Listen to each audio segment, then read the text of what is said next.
अस्सलामु अलैकुम नाजरीन। जब मुझे इत्मीनान हो गया कि कोई मेरी तरफ मुतवज्जे नहीं है तो मैं रद्दी की टोकरी को टटोलने लगा। प्लास्टिक का एक लिफाफा मौजूद था। मैंने अंदर से नीला लिफाफा निकाल कर जेब में रखा और वहां से उठकर एयरपोर्ट के लाउंज में आ गया। यहाँ एक मर्दाना टॉयलेट में जाकर मैंने खत खोल कर देखा जो अंग्रेजी टाइप शुदा था।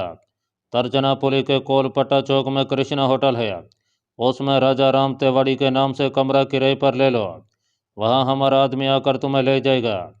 रात 10 बजे के बाद अपने कमरे में ही रहना। उस आदमी के शनाख्ती कार्ड पर भी तस्वीर की जगह B69 लिखा होगा। मैंने खत फाड़ कर पानी में बहा दिया। टॉयलेट से निकलकर एयरपोर्ट के सामने वाले स्टैंड से टैक्सी लिया और उसे कोलपट्टा चौक कृष्णा होटल चलने को कहा। तर्जनापुली बड़ा साफ सुथरा और मॉडर्न शहर है, बड़ी बड़ी इमारतें हैं। कृष्णा होटल हमारे लाहौर के इंटरनेशनल होटल की तर्ज का था। काउंटर पर एक खुशशक्ल साड़ी पोश औरत बिंदिया लगाए, जोड़े में तरनारी के सुर्ख फूल सजाए मुस्करा रही थी। उसने मुझे चाबी थमाकर मुस्कराते हुए कहा, कमरा नंबर 12 है सर।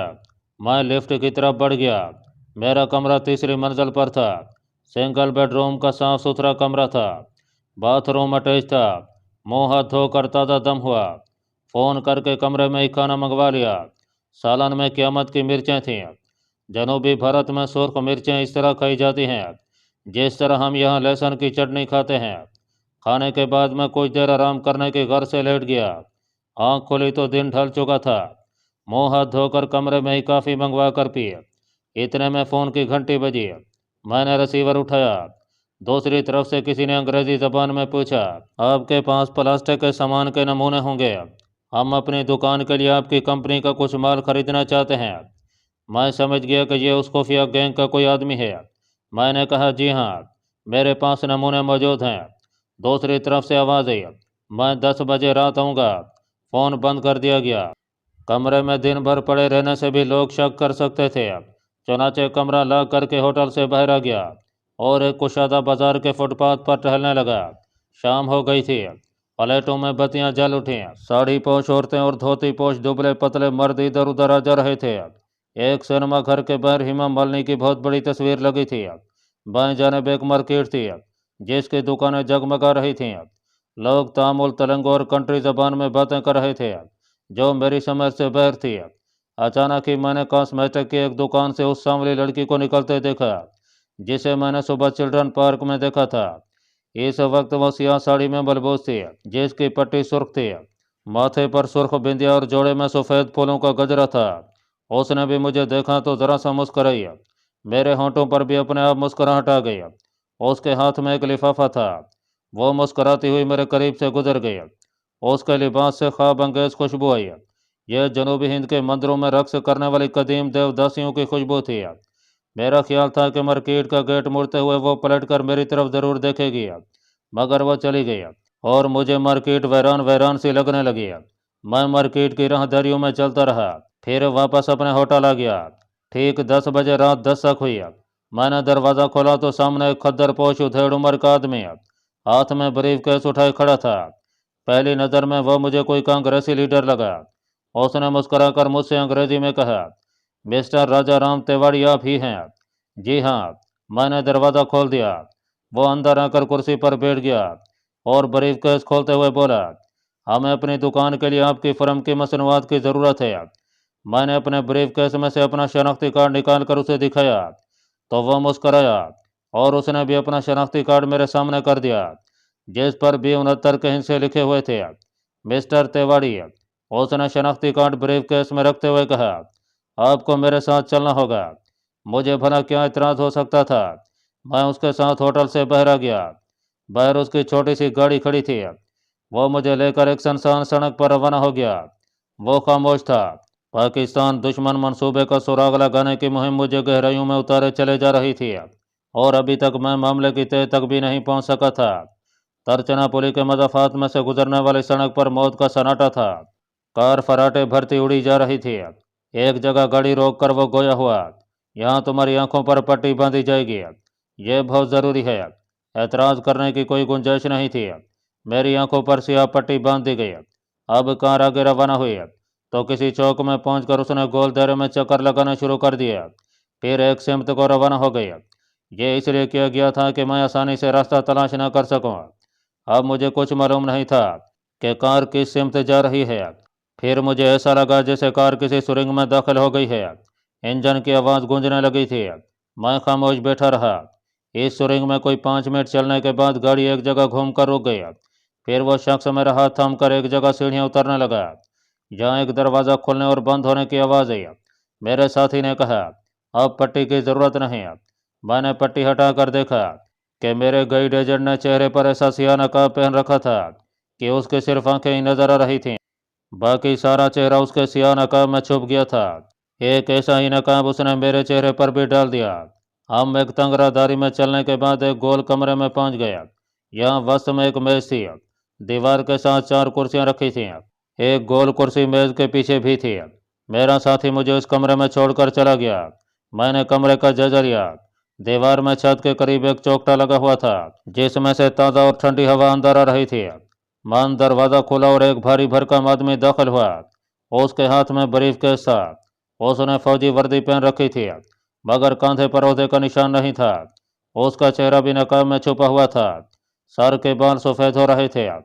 وہ میز کے پیچھے والی گول کرسی پر بیٹھ گیا، بریف کیس کھول کر ایک فائل نکالی اور دیوار پر لگی مرکزی لائٹ میں اس کا مطالعہ کرنے لگا۔ پھر میری طرف دیکھے بغیر انگریزی زبان میں بولا، کرنل نارومنی، میرے پاس تمہارا فل ریکارڈ موجود ہے۔ میری تو جان ہوا ہو گئی۔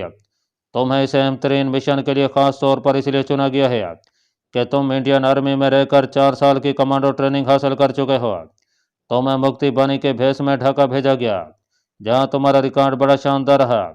تم نے مشرقی پاکستان میں مسلمان بنگالیوں کے دل میں مسلمان پنجابیوں کے خلاف جس کامیابی سے نفرت کے بیج بویا اور تخریبی تحریک چلائی، وہ بھی اس مشن کے لیے تمہارے انتخاب کی وجہ بنی ہے۔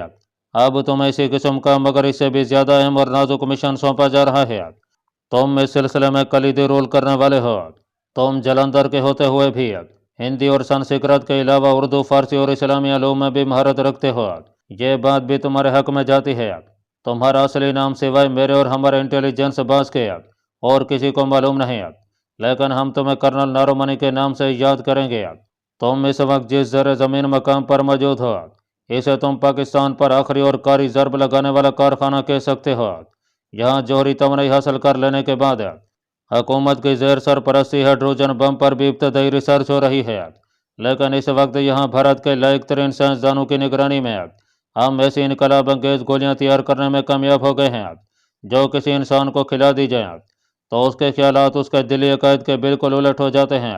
اس گولی کا اثر خصوصیت کے ساتھ انسان کے تحت شعور میں رہنے والے سیاسی نظریات پر ہوتا ہے۔ اس خطرناک دوا کا تجربہ ہم مشرقی پاکستان میں کر چکے ہیں۔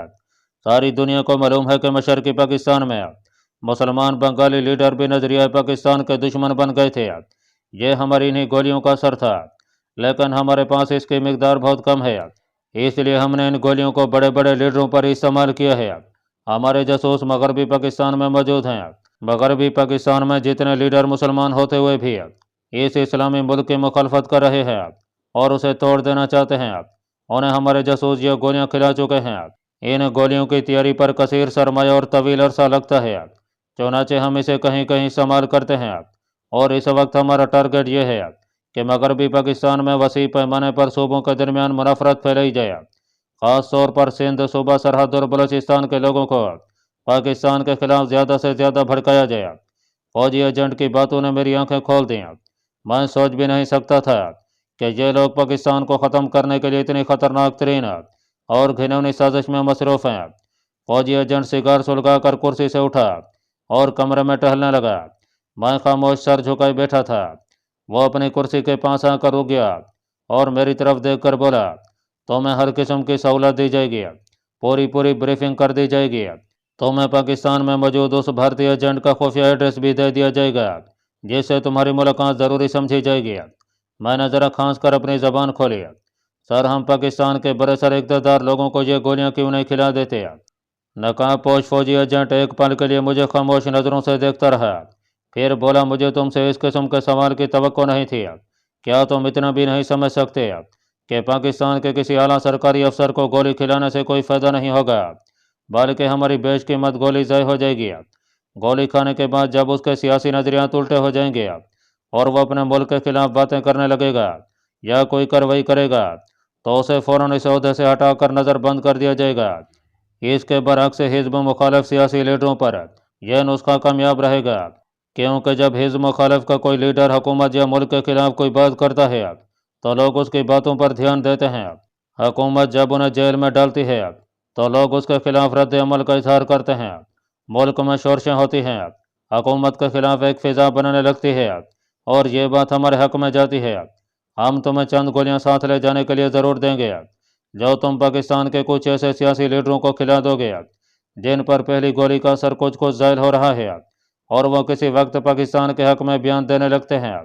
बहरहाल तुम्हें अभी कुछ देर के लिए तरचनापली में ही रुकना पड़ेगा, क्योंकि इन काया पलट बेशकीमत गोलियों की तीसरी खेप तैयार करने में हमें कुछ वक्त लगेगा। मैंने अब कोई सवाल ना किया। मुझ पर अचानक पाकिस्तान के खिलाफ एक ऐसे सरीउल असर लेकर नापाक मनसूबे का इंकशाफ हुआ था कि मैं गंग सा होकर रह गया था। फौजी एजेंट बैठ गया। उसने फाइल बंद करके ब्रीफ केस में रखी, सिगार स्ट्रे में मसल डाला और बोला, तुम कृष्णा होटल में राजा राम तिवाड़ी के नाम से ही रहोगे, लेकिन दिन में किसी वक्त मार्केट में जाकर अपनी जेली प्लास्टिक मसनूआत की फर्म के लिए ऑर्डर लेने की भी कोशिश किया करोगे ताकि किसी को तुम पर शक न हो, क्योंकि यहाँ CID के एजेंट भी हमारे खिलाफ काम कर रहे हैं। तुम्हारे खर्चे के लिए रकम तुम्हें कल रात तुम्हारे कमरे में पहुँचा दी जाएगी। उसने मेज़ पर अपने दोनों हाथ रखे और मेरी तरफ देखते हुए बोला, कर्नल नारोमनी, हमने इस नई हैरत अंगेज सैंसी एजाद यानी काया पलट गोलियों का नाम V2 रखा है। जैसा कि तुम जानते होगे, V2 दूसरी जंग अजीम में जर्मनों का वो रॉकेट था जिसने लंदन शहर की ईंट से ईंट बजा दी थी। हम इस हथियार की मदद से वही सलूक पाकिस्तान के साथ करना चाहते हैं। मैंने यूं ही कह दिया, सर क्या इस गोली का कोई तोड़ भी हमने दरियाफ्त किया है या नहीं? वो पत्थर के बुत की तरह मुझे तकने लगा। नकाब के पीछे उसकी निस्वारी आंखें लोमड़ी की आंखों की माने चमक रही थीं। कहने लगा, हाँ इसका तोड़ भी है, लेकिन तुम्हें इस तोड़ से कोई दिलचस्पी नहीं होनी चाहिए। गुड लक पामेल नारोमनी। यह कहकर वो कुर्सी से उठा, ब्रीफ केस हाथ में लिया और कमरे से निकल गया। मुझ पर हैरत और अंदेशों ने यलगार कर दिया। इस मुल्क में मेरे वतन अजीज़ के खिलाफ जिस किस्म का रोंगटे खड़े कर देने वाला तकरीबी मनसूबा बनाया जा चुका था, इसका मुझे गुमान तक नहीं था। मुझे इस मंसूबे का इल्म हो जाने की ताबीर यही थी कि मशीयत पाकिस्तान के हक़ में थी और वो उसे हमेशा कैमो दैम और फलता फूलता देखना चाहती थी। मेरे अंदर पाकिस्तान को इस घरौनी साजिश से बचाने का जज्बा से चंद हो गया। मैंने फैसला कर लिया कि अगर मौका मिला तो ये काया पलट गोलियां भारत के किसी लीडर को भी खिलाने की कोशिश करूंगा। अगरचा मुझे मालूम था कि ये गोलियां कलील तादाद में तैयार हो रही हैं और मुझे कम से कम तादाद में ये गोलियां दी जाएंगी। मुझे इस इंकशाफ पर कोई हैरत न हुई कि पाकिस्तान में दुश्मन एजेंट अपने तकरीबी सरगर्मियाँ जारी रखे हुए हैं। यह तो हर मुल्क में होता है, लेकिन खुशी मुझे इस बात की हुई कि पाकिस्तान में भारतीय एजेंट की हैसियत से दाखिल होते वक्त मुझे पाकिस्तान में मौजूद किसी एक एजेंट का पता दे दिया जाएगा। उसे गिरफ्तार करने के बाद पाकिस्तानी हुकाम उसके दूसरे साथियों का खोज भी लगा लेंगे। इस काया पलट गोली का नाम V2 तो इस भालीनुमा इंटेलिजेंस ऑफिसर ने खूब रखा था, लेकिन वो नहीं जानता था कि मैं इस V2 का रुख उसके अपने मुल्क भारत की तरफ करने का इरादा रखता था।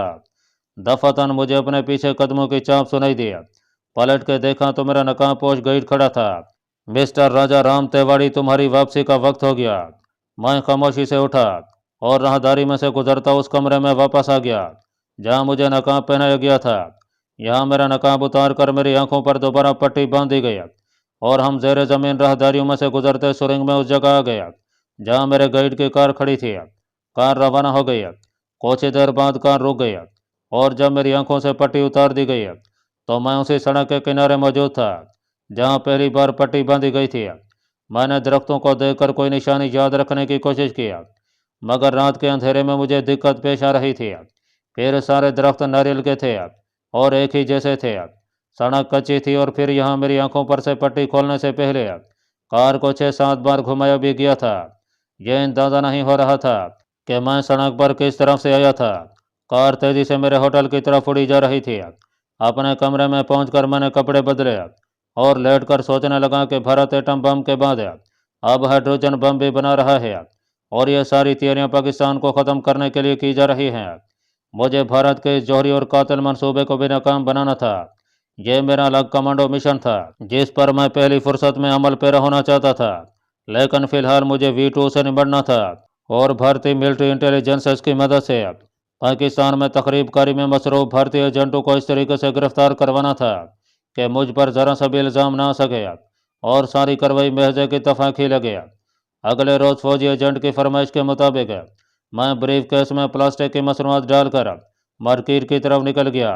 एक दुकानदार से ऑर्डर भी ले लिया, फिर एक रेस्तोरां में बैठकर काफ़ी पीते हुए तर्जनापुली के लोगों को आते जाते देखने लगा। मैं उस ज़ेर ज़मीन फैक्ट्री को धमाके से उड़ा देना चाहता था जहां V2 नाम की नज़रियात पलट गोलियां तैयार होती थीं, लेकिन मुझे मालूम नहीं था कि वो फैक्ट्री किस मकाम पर है और वहां तक कौन सा रास्ता जाता है। दोपहर का खाना मैंने बहरी खाया। इसके बाद एक सिनेमा घर में तामुल फिल्म देखने घुस गया। बहुत बोर फिल्म थी, ज़बान भी समझ में नहीं आ रही थी। शाम को होटल वापस आकर थोड़ी देर आराम करने के लिए लेट गया। रात देर तक जागता रहा था, इसलिए जल्द ही नींद आ गई। उठा तो रात के 9 बज रहे थे। खाना हस्बे मामूल कमरे में ही मंगवा कर खाया। काफ़ी की चुस्कियाँ ले रहा था कि दरवाजे पर दस्तक हुई। बाहर वही खद्दर पोश गाइड खड़ा मुस्करा रहा था। मेरी तरफ लिफाफा बढ़ाकर बोला, आपकी डाक है। लिफाफा देकर वो वापस चला गया। उस लिफाफे में इंडियन करेंसी के 5,000 रुपये थे। कुछ रकम मेरे पास पहले भी मौजूद थी। सुबह उठा तो दिन काफ़ी निकल आया था। जब मैं ब्रीफ के साथ में लिए होटल से बाहर आया तो 10 बज रहे थे। मैंने टैक्सी ली और तर्जनापुली के इलाके की एक शानदार मार्केट में पहुंच गया। यहाँ भी चल फिर कर एक दो दुकानदार से अपनी नकली फर्म के लिए कुछ ऑर्डर लिए और फिर एक रेस्तोरां में बैठकर काफ़ी पीने लगा। तर्जनापुली के रेस्तोरां और उनकी फ़िज़ा मुझे बहुत पसंद है। इन रेस्तोरानों में ऊद और अगरबत्तियों की खुशबू हर वक्त रची बसी रहती है। यहाँ सफ़ेद संगी मेज़ों पर केले के पत्ते बिछाकर खाना दिया जाता था। दिन के 11:15 बजे मौसम कुछ गर्म हो गया। फुटपाथ पर पैदल चलते चलते मैं शहर के निस्बतन गैरबाद इलाके की तरफ चला गया। मैंने महसूस किया कि एक आदमी मेरा पीछा कर रहा है। उस आदमी को मैंने पहली बार रेस्तोरां में दाखिल होने से पहले देखा था। वह फुटपाथ पर बिजली के खंभे के पास खड़ा था। उस तरफ निगाह उठी तो वह मुझे अपनी तरफ घूरता हुआ महसूस हुआ था। उसने पतलून कमीज पहन रखी थी, तौन थोड़ी सी निकली हुई थी, रंग जरा साफ था और लग रहा था कि यह आदमी पंजाब का रहने वाला है। मैंने कोई ख्याल न किया, लेकिन जब रेस्तोरां से बाहर निकलकर फुटपाथ पर चलने लगा तो देखा कि वो आदमी कुछ फासले से मेरे पीछे चला रहा था। मेरा माथा ठनका। मैं भारत के पंजाब में बड़ी तबाहकुन तकरीबी कार्रवाई करके भागा हुआ था। एक बार पकड़ा भी गया लेकिन फरार हो गया था। जो भारतीय इंटेलिजेंस के 2-3 आदमी मेरी शिकल से वाकिफ ज़रूर हो गए थे। मुझे ख्याल आया कि मुमकिन है भारतीय पंजाब या दिल्ली से कोई भारतीय CID का आदमी मेरी तलाश में तर्जनापुली आ गया हो। मैं मोहतात हो गया। अगरचा मेरे पास शनाख्ती कार्ड पर B69 का एक ऐसा तिलिस्मी नंबर लिखा था जो मुझे भारतीय मिलिट्री इंटेलिजेंस का खास आदमी साबित करते हुए मुझे बचा सकता था, लेकिन मेडिकल चेकअप एक सेकंड में मुझे मुसलमान साबित कर सकता था। मैं बज़ाहिर बड़ी बेनियाजी से चल रहा था, लेकिन हकीकत में बेहद मोहतात था। मुझे बाएं जानब एक मंदिर नजर आया। यह एक पुराना मंदिर था जिसकी सीढ़ियों पर एक पुजारी तख्त पर बैठा माला का जाप कर रहा था। औरतें और मर्द पूजा करने जा रहे थे। मैं भी उनके साथ मंदिर में दाखिल हो गया। जनूबी हिंद के मंदिर बड़े पुरस्कार, घोटे घोटे और तंगो तरीक होते हैं। विष्णु भगवान की मूर्ति के आगे सामग्रियों में दिए जल रहे थे, घंटियां बज रही थीं, पुजारी वेदों के मंत्र पढ़ रहा था। मैं भी एक जगह दीवार के साथ लगकर खड़ा हो गया। मेरा ख्याल था कि जो आदमी मेरा पीछा कर रहा था वो ज़रूर मंदिर में आएगा, मगर वो अंदर नहीं आया। मैंने 15 मिनट इंतज़ार किया। फिर जब बाहर निकलने लगा तो अचानक उस लड़की पर नज़र पड़ी जिसे मैंने पहली बार चिल्ड्रन पार्क में और इसके बाद मार्केट में देखा था, और जो मेरी तरफ देखकर मुस्कुराई थी। ये लड़की माथे पर तिलक लगाए, बाल कांधों पर खुले छोड़े, हाथ में पूजा के फूल लिए विष्णु भगवान की पूजा करने मंदिर की सीढ़ियाँ चढ़ रही थी। उसकी नज़र मुझ पर पड़ी तो जरा ठुठक सी गई। फिर खामोशी से मेरे करीब से गुजर कर मूर्ति के इस्तेहान के पास खड़ी हो गई और दिए की जोत जगाकर पूजा करने लगी।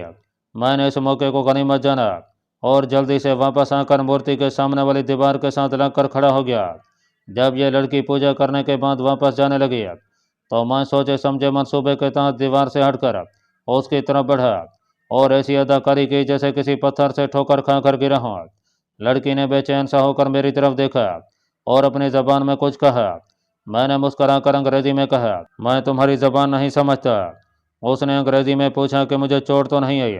میں یہ جملہ اس کے منہ سے نکلوانا چاہتا تھا۔